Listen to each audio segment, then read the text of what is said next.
ஏஜென்ட்டோட கவர்ச்சிகரமான விளம்பரத்தை நம்பி பல நபர்கள் வந்து பார்த்தீங்கன்னா லட்சக்கணக்கில் வந்து பணத்தை இழந்திருக்காங்க. ஸோ அவங்களுக்கு நம்மளால உதவ முடியுமா அப்படின்றது தெரியல. ஆனால் வரக்கூடிய நாட்களில் பணம் கொடுத்து ஏமாறாமல் இருக்கிறதுக்கான வாய்ப்பை வந்து நம்மளால உருவாக்க முடியும் அப்படின்றத சிந்திச்சு தான் நம்ம வந்து வாட்ஸ்அப் சேனல் குரூப் அப்படின்றத ஒன்று கிரியேட் பண்ணியிருக்கோம். ப்ரீவியஸாக பதிவு பண்ண வீடியோவில் இது எதுக்காக உருவாக்கியிருக்கோம், இதில் எப்படி வந்து நம்ம வந்து போலி ஏஜென்ட்டுகளை வந்து அடையாளப்படுத்த போகிறோம் அப்படின்றத வந்து தெளிவாக நான் வந்து கொடுத்துருக்கேன். நான் கீழே டிஸ்கிரிப்ஷன் பாக்ஸில் போய் பார்த்தீங்க அப்படின்னா உங்களுக்கு தேவையான தகவல் எல்லாமே இருக்கும். அந்த தகவலை பார்த்துட்டு அந்த லிங்க்ல வந்து நீங்க ஜாயின் பண்ணிக்கங்க. இந்த வீடியோல கூட நான் கீழே வந்து டிஸ்கிரிப்ஷன் பாக்ஸ்ல வந்து கொடுக்குறேன், பயன்படுத்திக்கங்க. ஓகே, இன்னைக்கு இந்த நிகழ்ச்சியில் நம்ம என்ன பண்ண போறோம் அப்படின்னா, அதாவது 40 வயசுல வந்து நம்ம வந்து ஒரு வெளிநாட்டு வேலைக்கு போக முடியுமா அப்படின்னு பல பேருக்கு சந்தேகங்கள் வந்துகிட்டே இருக்கு. அது மட்டும் இல்லாம 40 வயசை கடந்தவங்களுக்கு ஒரு பிஆர் கிடைக்கிறதுக்கான வாய்ப்பு இருக்கா அப்படின்னு நினைச்சிட்டு இருந்த நேரத்தில் 40 வயசு இல்லைங்க, 45 வயசு இல்ல 50 வயசு இல்ல 55 வயசுல இருக்கவங்களும் நான் சொல்லக்கூடிய, அதுவும் இந்த நாட்டுக்கு போறதுக்கான ஒரு வாய்ப்பு இருக்குன்றது அந்த கவர்மெண்ட்டே வந்து பார்த்தீங்கன்னா அந்த கவர்மெண்ட் வெப்சைட்டில் வந்து கொடுத்துருக்காங்க.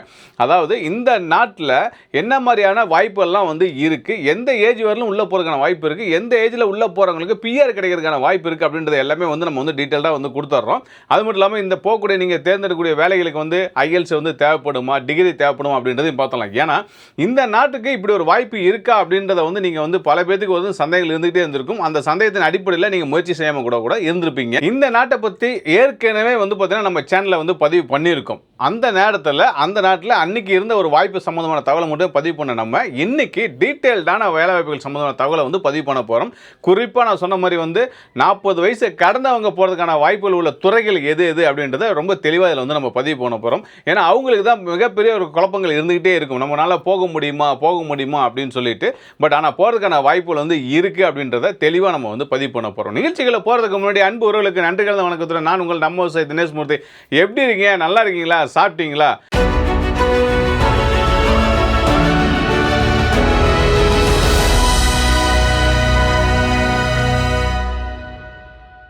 இன்னமும் வெயில் வந்து அங்கங்கே கடுமையாக தான் இருந்துக்கிட்டே இருக்குது. முடிஞ்ச அளவுக்கு நீர் எவ்வளோ எடுத்துக்க முடியுமோ வந்து குடிங்க. அதே மாதிரி எவ்வளோ சேமிக்க முடியுமோ சேமித்து வைங்க. ஓகே, இந்த நாடு வந்து நீங்கள் பார்க்கக்கூடிய நாடு வந்து நியூசிலாந்தில் தான் இந்த மாதிரியான வாய்ப்பு வந்து இருக்குது. இது என்ன மாதிரி விசா அப்படின்னு சொல்லுவாங்கன்னா, அக்ரிடேட்டட் எம்ப்ளாயர் ஒர்க் விசா அப்படின்ற ஒரு ஸ்கீமில் வந்து போகிறதுக்கான ஆப்பர்ச்சுனிட்டி வந்து இருக்குது. ஸோ டிஸ்பிளேல தெரியக்கூடிய இந்த ரோலுக்கு வந்து பார்த்தீங்கன்னா உங்களுக்கு ஆப்பர்ச்சுனிட்டி வந்து கொடுக்குறாங்க. ஃபஸ்ட்டு வந்து பார்த்தீங்கன்னா ஹெல்த் கேர் செக்டரில் வந்து பார்த்தீங்கன்னா உங்களுக்கு தெரியும், உலக அளவில் வந்து பார்த்தீங்கன்னா இந்த துறைக்கு வந்து மிகப்பெரிய டிமாண்ட் இருக்குது. ஸோ இந்த துறைக்கு போகிறதுக்கான வாய்ப்புகள் வந்து இருக்குது. அதில் என்னென்ன கேட்டகரியில் இருக்குது அப்படின்றத நீங்கள் டிஸ்பிளே பார்த்துட்டு இருக்கீங்க. அடுத்து வந்து இன்ஜினியரிங் கேட்டகரியில் வந்து வாய்ப்புகள் வந்து இருக்குது, ஐடியில் வந்து இருக்குது, கன்ஸ்ட்ரக்ஷன் ஃபீல்டில் வந்து இருக்குது, டிரான்ஸ்போர்ட் ஃபீல்டில் வந்து இருக்குது, ஹாஸ்பிட்டாலிட்டி ஃபீல்டில் வந்து இருக்குது, அக்ரிகல்ச்சர் ஃபீல்டில் வந்து இருக்குது. அதே மாதிரி அதர் ஜாப்ஸ் அப்படின்னு சில கேட்டகரியில் வந்து மென்ஷன் பண்ணியிருக்காங்க. ஸோ இந்த துறைகளெல்லாம் வந்து வாய்ப்புகள் வந்து இருந்துகிட்டு இருக்குது. ஆனால் குறிப்பாக நீங்கள் ஒரு விஷயத்தை தெரிஞ்சுக்கணும், இதில் வந்து மேனுஃபேக்சரிங், எஜுகேஷன்ஸ் அப்படின்ற சப் கேட்டகரி டீட்டெயில்ஸும் வந்து கொடுத்துருக்காங்க. இந்த வாய்ப்புகளை நீங்கள் பயன்படுத்தணும் அப்படின்னா இதுக்கான எலிஜிபிலிட்டி உங்களுக்கு இருந்தால் மட்டும்தான் நீங்கள் போக முடியும். அதாவது 40 வயசு கடந்தவங்க முயற்சி பண்ணலாமான்னு கேட்டிங்கன்னா முயற்சி பண்ணலாம். ஆனால் இந்த வேலைகளுக்கு குறிப்பிடப்பட்டுள்ள வேலைகளுக்கு உங்களுக்கு அதுக்கான எலிஜிபிலிட்டி இருந்தால் மட்டுமே உங்களால் வாய்ப்பை வந்து உருவாக்கி கொள்ள முடியும். 40 வயசு இருக்க ஒரே காரணத்தால் உங்களுக்கான வாய்ப்பு வந்து கிடைக்குமான்னு கேட்டிங்கன்னா கிடைக்காது. அது வந்து கொஸ்டின் மார்க் தான். அது தெளிவாக வந்து நீங்கள் புரிஞ்சுக்குங்க. இன்னும் தெளிவாக உங்களுக்கு புரியணும் அப்படின்னா, இந்த விசா வந்து பார்த்தீங்கன்னா நியூசிலாந்தோட கோல்டன் ரூல் என்ன வச்சிருக்காங்க அப்படின்னா, இந்த விசாக்கு நீங்கள் போகக்கூடிய நபர்கள் வந்து அதாவது வந்து குறிப்பிட்ட சில வேலைகளுக்கு வந்து பார்த்தீங்கன்னா ஆக்குபேஷன் கிரீன் லிஸ்ட் அப்படின்றது ஒன்று வந்து இருக்குது. அந்த கிரீன் லிஸ்ட்டில் வந்து உங்களுக்கான ஆப்பர்ச்சுனிட்டி இருக்குது அப்படின்னா அதில் நீங்கள் ஜாப் ஆஃபர் வாங்கிட்டீங்க அப்படின்னா டெஃபினட்டாக நீங்கள் உள்ளே போகிறது வந்து எந்த மாற்றமும் வந்து கிடையாது. தாராளமாக நீங்கள் வந்து உள்ளே வந்து போகலாம். அதே மாதிரி வந்து பார்த்தீங்க அப்படின்னா அந்த ஏஜ் கேட்டகரி நான் சொன்னேன் இல்லைங்களா, 45 வயசு அப்படின்னு சொல்கிறது வந்து 45 வயசுலேருந்து 49 வயசு வந்து பார்த்தீங்க அப்படின்னா ஆல்மோஸ்ட் எல்லா பாத்தியும் ஓப்பனாக இருக்குது அப்படின்றத நீங்கள் வந்து புரிஞ்சுக்கணும். ஆனால் டைம் வந்து வேஸ்ட் பண்ணாதீங்க, உடனே வந்து உங்களோட ப்ராசஸை வந்து ஸ்டார்ட் பண்ணுங்கள். அடுத்து 50லேருந்து 52 வயசில் இருக்கீங்க பார்த்தீங்கன்னா க்ரீன் லிஸ்ட்டில், அதாவது வந்து பார்த்தீங்கன்னா எஸ்எம்சி, ஏஇடபிள்யூ எல்லாமே வந்து பாசிபிள் தான். பட் நீங்கள் வந்து பார்த்தீங்கன்னா உங்களுக்கான சான்ஸ் இந்த ஏஜில் இருக்கான்னு கேட்டால் இருக்குது. பட் திரும்ப சொல்கிறேன், எலிஜிபிலிட்டி இருந்தால் மட்டுமே முயற்சி பண்ணுங்கள். வயசு இருக்குது அப்படின்றக்கா முயற்சி பண்ணாதீங்க. அடுத்து 54 வந்து பார்த்தீங்கன்னா இந்த இடத்துல வந்து பார்த்தீங்கன்னா குறிப்பாக வந்து மெஜாரிட்டி வந்து பார்த்தீங்கன்னா ஐஎல்ஸ் தேவைப்படக்கூடிய டிபார்ட்மெண்ட் ஒர்க்காக தான் இதில் வந்து இருக்குது. அதனால் நீங்கள் ஐஎல்ஸ் வந்து கொடுக்க வேண்டியதாக வந்து இருக்கும். பட் இப்பயும் சான்ஸ் இருக்குது, உடனே ட்ரை பண்ணுங்கள். 55 வயசு 56 வயசுலலாம் இருக்கீங்க அப்படின்னா அந்த இடத்துல உங்களோட பிஆருக்கான ஆப்பர்ச்சுனிட்டி வந்து குறைய ஆரம்பிச்சுக்கிட்டே இருக்கும். வேறு ஆப்ஷன்ஸ் வந்து கிடையாது. பட் ஆனால் அந்த ஏஜில் அதுக்கு தகுந்த மாதிரியான பொசிஷனுக்கு இருக்கக்கூடிய ஆப்பர்ச்சுனிட்டி மட்டும்தான் உங்களால் வந்து அப்ளை பண்ண முடியும். எல்லா கேட்டகரிக்கும் நான் அப்ளை பண்ணுறேன் அப்படின்னா அதுக்கான சான்ஸ் வந்து பார்த்தீங்கன்னா குறைவாக தான் வந்து இருக்கும். அப்ளை பண்ணுறதுக்கு வந்து பார்த்தீங்கன்னா நீங்கள் எலிஜிபிளாக இருப்பீங்க.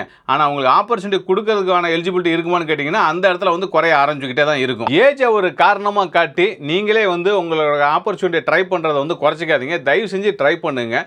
ஓகே, பணம் கொடுக்காம ஒரு விஷயத்தை முயற்சி பண்ணுறதுன்றது வந்து எந்த விதத்திலும் தவறே கிடையாது. அந்த முயற்சியில் உங்களுக்கு ஒரு வாய்ப்பு கிடைச்சா நீங்கள் பயன்படுத்திக்கலாம். பணத்தை கொடுத்து முயற்சி பண்ணுறதை தயவு செஞ்சு நிறுத்திக்கிங்க. அந்த முயற்சியை எடுக்கவே எடுக்காதீங்க. ஸோ இந்த மாதிரியான ஆப்பர்ச்சுனிட்டி கிடைக்கிது அப்படின்னும் போது நீங்கள் எப்படி ஒரு நல்ல கண்ட்ரி வேணும், நல்ல சேலரி வேணும் அப்படின்னு நீங்கள் எதிர்பார்க்குறீங்களோ அதே மாதிரி தான் அந்த எம்ப்ளாயரும் உங்களை வந்து எதிர்பார்ப்பாங்க. நல்ல கேண்டிடேட் எனக்கு வேணும்னு சொல்லிட்டு. ஸோ அந்த இடத்த எப்படி நீங்கள் ஃபில்ஃபில் பண்ணணும் அப்படின்றத தெரிஞ்சுக்கிட்டு நீங்கள் இந்த ஆப்பர்ச்சுனிட்டிக்கு வந்து ட்ரை பண்ணுங்கள்.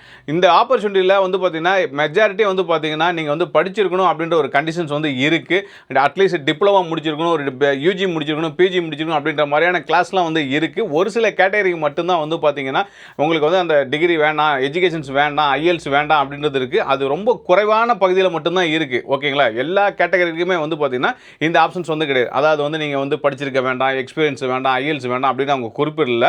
ஆனால் அதுக்கான ஆப்பர்ச்சுனிட்டி இருக்கக்கூடிய துறையில் மட்டும் நீங்கள் முயற்சி பண்ணுங்கள். அந்த மாதிரி கேட்டகரிக்கு போகணும்னு நினைக்கக்கூடிய நபர்கள். மற்ற கேட்டகரிக்கு diploma, degree, master degree, experience, ஐஎல்ஸ் இது எல்லாமே வந்து கேட்பாங்க. ஸோ அதுக்கு நீங்கள் இப்போயே ப்ரிப்பேர் பண்ணிடுங்க. ஸோ இந்த ஆப்பர்ச்சுனிட்டி யூஸ் பண்ணணும்னு நினச்சிங்கன்னா உங்கள் கேட்டகரியில் இருக்குது அப்படின்னா இந்த ஆப்பர்ச்சுனிட்டி எடுக்கிறதுக்கு உடனே ட்ரை பண்ணாதீங்க. ஓகேவா? அதாவது உடனே ட்ரை பண்ணாதீங்க அப்படின்றது என்ன சொல்ல வரேன் அப்படின்னா உடனே அவசரமாக ஒரு சிவி ரெடி பண்ணி அப்ளை பண்ணாதீங்க. நல்ல கோத்ரூ பண்ணுங்கள். இந்த ஆப்பர்ச்சுனிட்டி கிராக் பண்ணணும் அப்படின்னா 100% உங்கள் ப்ரொஃபைலை வந்து மேட்ச் பண்ணுறதுக்கு ஃபஸ்ட்டு ஒரு ஸ்டெப்பை வந்து எடுங்க. அந்த ஸ்டெப்பை எடுத்ததுக்கப்புறம் அதுக்கப்புறம் அப்ரோச் பண்ணுறதுக்கான ஸ்ட்ராட்டஜியை வந்து பிளான் பண்ணுங்கள். இதில் உங்களுக்கு ஹெல்ப் தேவைப்படுச்சு எங்கள் டீமுக்கு கான்டாக்ட் பண்ணிங்கன்னா ஸ்டெப் பை ஸ்டெப் நான் வந்து உங்களுக்கு வந்து இதுக்கான ப்ராசஸ் வந்து நான் சொல்லித்தரேன். நான் அந்த ஸ்டெப் பை ஸ்டெப் ப்ராசஸில் நீங்கள் வந்து போங்க. அதாவது நான் சொல்லக்கூடியது வந்து உங்கள் ப்ரொஃபைல் தகுந்த மாதிரி வந்து எதை சூஸ் பண்ணலாம், எதை சூஸ் பண்ண வேணாம் அப்படின்றத என்னால் ஒரு ஐடியா கொடுக்க முடியும். இல்லை தேவையில்லை நினச்சிங்கன்னா இப்போ சொல்ல தகவல் வச்சு நீங்களே பண்ண முடிஞ்சால் நீங்களே வந்து பண்ணுங்கள். நான் வந்து கீழே வந்து டிஸ்கிரிப்ஷன் பாக்ஸில் கொடுத்துறேன். அந்த லிங்க் மூலிமா போய் செக் பண்ணி பார்த்துக்குங்க. இந்த கேட்டகரி எல்லாமே இருக்கா, இந்த கேட்டகரிக்கு நீங்கள் எலிஜிபிளாக இருக்கீங்களா டீட்டெயிலாக பார்த்துட்டு அதுக்கப்புறம் முயற்சி பண்ணுங்கள். இதில் உதவி தேவைப்படுச்சுன்னா வழக்கம் போல் எங்கள் டீமை வந்து கான்டாக்ட் பண்ணுங்கள். நான் சொன்ன இந்த தகவல் வந்து உங்களுக்கு வந்து நிச்சயமாக பிடிச்சிருக்கும்னு நினைக்கிறேன் நான். ஸோ இந்த வாய்ப்பை வந்து பயன்படுத்திக்கங்க. இது சம்பந்தமான தகவல் தேவைப்பட்டுச்சுன்னா மேலும் தகவல் தேவைப்பட்டு எங்கள் டீமை கான்டாக்ட் பண்ணுங்கள். இதே மாதிரி சுவாரஸ்யமான வேலைப்பு சம்பந்தமான தகவலோடு நான் வந்து உங்களை சந்திக்கும் வரை எந்த நிகழ்ச்சியும் விடைபெறுவது நான் உங்கள் நம்ம விவசாயி தினேஷ் மூர்த்தி. நன்றி, வணக்கம், டாடா, பபாய்.